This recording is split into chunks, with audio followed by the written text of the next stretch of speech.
जब संपूर्ण वैभव होते हुए भी प्रभु श्री राम का मन व्याकुल था, तब गुरु वशिष्ठ के ज्ञान ने उन्हें विषाद से बाहर निकाला।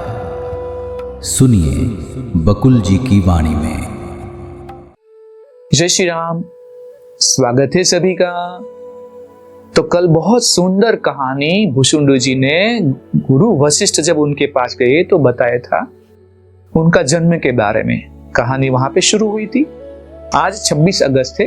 ततस्ततश्च परियस्तम लुठितम न च वृत्तिषु ना परमृष्ट तत्वार्थम अस्माकं भगवन् मनः। अर्थ है, यद्यपि हमने अपने को विविध क्रियाओं में लगा रखा है, परंतु कभी हम मानसिक क्रियाकलापों में आकंठ डूबे नहीं और ना ही हमने कभी वास्तविकता से नाता ही तोड़ा है। भुसुंड ने कहा, युगों पहले की बात है। एक संसार था जिसकी स्मृति अब भी हमें है। हमने उसे अपनी आंखों से देखा था। वशिष्ठ ने पूछा, तुम्हारे भाइयों का क्या हुआ? यहां तो हम तुम्हें अकेला ही देख रहे हैं। तो 21 कुल मिला के भाई जो थे। तो भुसुंड ने कहा, हे महर्षि, लंबा समय बीत चुका है। समय पाकर मेरे भाइयों ने अपना अपना शरीर छोड़ा और स्वर्ग में भगवान शिव के पास चले गए। निश्चय ही पवित्र और सशक्त दीर्घजीवी व्यक्तियों को भी काल यानी कि मृत्यु खा जाता है। वशिष्ठ ने पुनः पूछा, कैसे तुम गर्मी सर्दी सहते रहे और आग और आंधियों से अपनी रक्षा करते रहे? क्योंकि प्रलय जब होता है तो गर्मी का भी होता है, पानी का भी होता है, सर्दी का भी होता है। तो भुसुंड ने कहा, निश्चय ही कौवे की काया में जन सामान्य की उपेक्षा यानी कि घृणा अत्याधिक झेलनी पड़ती है। कौवे को तो सब लोग घृणा ही करते हैं। कौवे की योनि कोई अच्छी स्थिति की सूचक नहीं।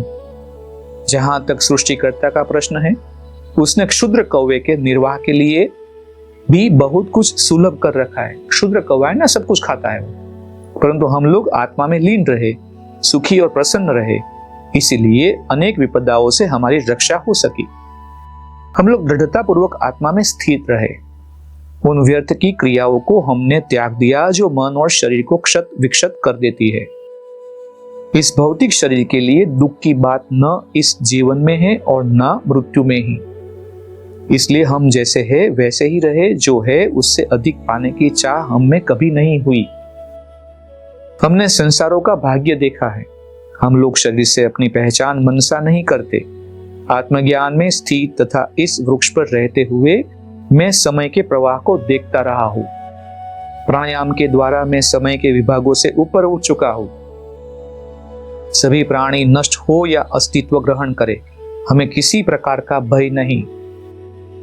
ये सभी जीव समय सागर अर्थात मृत्यु में प्रविष्ट हो गए। हम तो इस सागर के किनारे पर बैठे हैं, इसलिए हम अप्रभावित और सुरक्षित हैं। ऊपर से देखने में हम जैसे लगते हैं वैसे हम है नहीं। हम न किसी से कुछ लेते हैं न कुछ देते हैं, बस ऐसे ही हम इस पेड़ पर रहते हैं।